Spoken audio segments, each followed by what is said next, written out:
been in the news quite a bit lately that TikTok is getting banned on the 19th, and I just wanted to make a quick video to give my 2 cents on the topic. So, yeah, let's do that. Thank you for your time and patience, Benjamin Nation. Oh, also, check this out. I got my old LED lights back up. Isn't that pretty sick? Anyway, as most of you are probably aware, the US Supreme Court has been discussing the TikTok ban for a while, and I'll say, I kind of thought it was sensationalized news you'll commonly see on TikTok when I first heard of it months ago. But as the deadline creeps closer, it's becoming ever more clear that this ban will likely actually take effect. But this isn't only a TikTok ban, there is far more at play here. The Supreme Court is intending to pass the Protecting Americans from Foreign Adversary Controlled Applications Act, which directly mentions TikTok because of their connection with ByteDance, their parent company which is based in China. The US government is taking this very seriously because of the concern that TikTok is giving user data to the Chinese government, which sounds really scary, but realistically this isn't as cut and dry as they're making it seem. This act intends to limit foreign countries and social media platforms from collecting Americans' data, but I don't believe this is the case. I think the US government is trying to consolidate influence because they have no problem with Instagram and Facebook collecting data from its users, because this benefits them. They let these massive platforms censor information and perspectives that disagree with the US status quo. Because think about it, how much pro-Luigi content or pro-Palestine content have you seen on, say, Facebook, mainstream news, Instagram?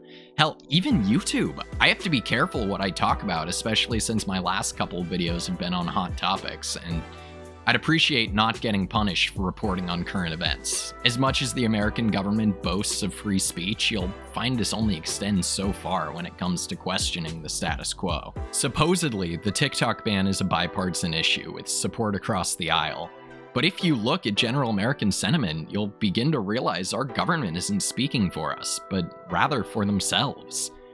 Is a Chinese company in communication with their government having Americans' data good? I'd say no, but I'd also say any government having my data is something I'd like to avoid.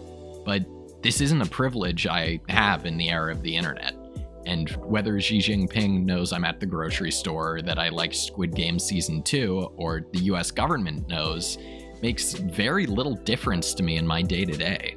The difference is Facebook actively influenced American elections through advertising and bot accounts to an extent TikTok is not. TikToks are far harder to have bots create convincing narratives because of the video aspect of the app, and thus there are more genuine active users. Why the US government doesn't like this is because there's a platform that they can't monitor and censor. TikTok, at least in America, I can't speak for other countries, has far more anti-establishment sentiment than any other social media platform I've seen, with most of their censorship being for sexual content, violence, and drug use, which are pretty commonplace, especially for an app where you're basically just flashbanged by the next video with no warning of what it'll be. This TikTok ban isn't only the US trying to consolidate media so they can control the narrative, but also an attack on free speech. I made a video very recently where I criticize Elon Musk, and I talk about how he claims he's a free speech absolutist, and he's not. But there's a difference between censoring bigotry and hate speech and censoring genuine dialogues that go against the narrative America is trying to paint. America has a lot of flaws, but I'm grateful I live here for a multitude of reasons. I don't want this video to come across as me bashing the US, I'm not. There's plenty of countries where if I made a video like this criticizing a government, I'd go away to the mines to fend for coal. But what I'm bashing is how the US government has chosen to censor an entire social media platform out of fear that they can't control what people say.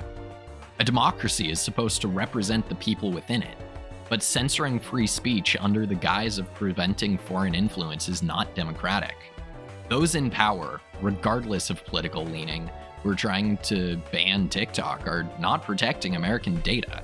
They're protecting themselves. Especially with how quickly anti-establishment sentiment has been rising in the last few years, and especially with a certain mustachioed, Green plumber in the news. That terrifies those in power. Now, I'm not going to lie and pretend like I don't have a vested interest here. TikTok is how I keep up with trends and is also responsible at times for deciding what I should make videos on because of public interest, and because my target demographic is generally people my age, and TikTok is a great way to connect with that market. So yes, I am biased, but I'm biased because without a platform like TikTok, I need to move to YouTube Shorts. Nobody wants to do that, now do we? And how else will I possibly doom scroll my day away watching Squid Game edits and listening to a radio show that ended 5 years ago over Minecraft parkour? This is Jubal from Brook and Jubal in the Morning. TikTok is only the beginning. It's their first target. This ban extends to other apps as well. Anything that operates in a different country and goes against the narrative is going to be muffled. And this is a scary concept for a multitude of reasons. As much as I'm sensationalizing this and talking about how negatively this will affect not only TikTok users, but the precedent it sets, I don't think this is the end. The TikTok ban will stop ByteDance from operating TikTok in the US unless they sell it, which can take years, and they have shown no signs of starting the process.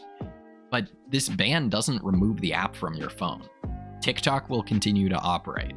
Will just be removed from the App Store and won't receive updates, and will eventually stop operating because of bugs they can't fix. Donald Trump has shown interest in halting or reversing this ban, which I hate to say would be the most insane, rarest Trump W possibly ever. But I don't think that he's doing it for the right reasons.